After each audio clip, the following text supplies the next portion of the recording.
విశ్వావసనామ సంవత్సర సింహరాశి యొక్క ఫలితాన్ని, సింహ లగ్న ఫలితాన్ని మనం తెలుసుకుందాం.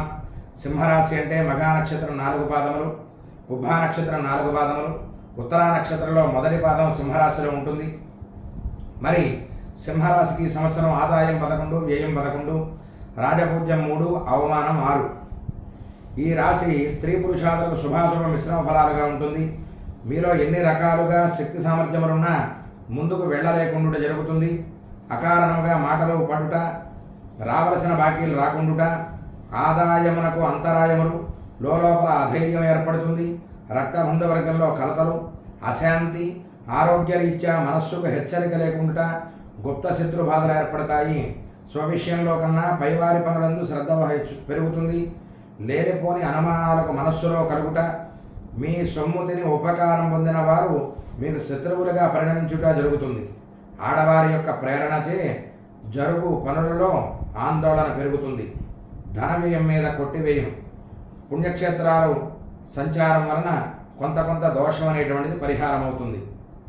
అంతేకాదు ఆ యొక్క గృహ మార్పులు, ప్రయాణాలలో ఒత్తిడి, కలవరం, శరీరంలో తెలియని వ్యాధి నుండి ఔషధ సేవలు చేయుట, దొంగల వల్ల భయం, సాంఘికంగా అపనిందలు, గౌరవాదులలో మార్పులు వచ్చుట, ఆత్మీయుల పెరుగును, బంధువర్గంలో పూజ్యత తగ్గును, ధన ఒత్తిడి, మాట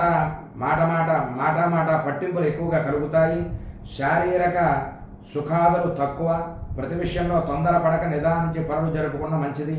కోర్టు కుటుంబ చిక్కులు, అనారోగ్యం, ఇతరులకు దగా పడుట, ఔషధ సేవలు చేయుట జరుగును. సంతానంకి పీడలు, ఆలోచించి నిర్ణయాలు తీసుకోవడం మంచిదిగా ఈ సంవత్సరం సింహరాశి యొక్క ఫలాన్ని చెప్పడం జరిగింది. కాబట్టి ఆ సింహరాశి వారు తగినటువంటి శాంతులు చేసుకుని ఆ యొక్క దైవ చింతన అనేటువంటిది ఉంటే ఎటువంటి గ్రహపీడలు మనల్ని ఏమీ చేయవు. కాబట్టి ఆ దైవ చింతనని ఏర్పరచుకొని దివ్యంగా నారసింహ కరావలంబ స్తోత్రము కానీ లేదు కనకధార స్తోత్రము కానీ నిత్యము పారాయణ చేసినట్లయితే ఈ సింహరాశి వారికి శుభ ఫలితాలు కలుగుతాయి. అంతేకాదు మరి సింహలగ్నాన్ని చూద్దాం. సింహలగ్నం జరగబో 2.5 సంవత్సరాలు శని అష్టమంలో ఉండి ప్రాణప్రదమైన అనారోగ్యములు, పాదములు సంబంధించిన ఇబ్బందులు, ఉద్యోగము మందకొడిగా సాగుట, తన మాటయే తనకు శత్రువుగా మారి అనేక ఇబ్బందులు, ధన నష్టములు కలిగించును. సంతానము కూడా మాట వినరు. విద్యార్థులకు విద్యాభంగాలు కొంత కలుగుతాయి. ప్రతి 6 మాసాలకు ఏదైనా దేవాలయానికి చక్కటి అన్నదానాదులకు లేదు ఆ యొక్క గురుబలానికి శనగలు ప్రసాదంగా చేసి పంచడము ఇట్లాంటివి చేస్తూ ఉంటే వారికి కొంత దోషం అనేటువంటిది పరిహారం అవుతుంది. అంతేకాదు శనివార నియమాన్ని పాటిస్తే ఇంకా మంచిది. సప్తమ రాహు వలన నిద్రాహారాలు కనుమరుగవుతాయి, తగ్గుతాయి మనకి.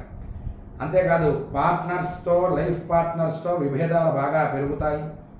కాబట్టి ఆ యొక్క నారసింహ ఆరాధన వల్ల దివ్యమైనటువంటి చక్కటి ఆ యొక్క దివ్యమైనటువంటి నారసింహ అనుగ్రహం చేత ఆ సింహరాశి వారికి జరిగేటువంటి సమస్త దోషాలన్నీ కూడా పరిహారం అవుతాయి అని సింహరాశి ఫలాన్ని, అంతేకాదు సింహ లగ్న ఫలాన్ని కూడా చెప్పడం జరిగింది.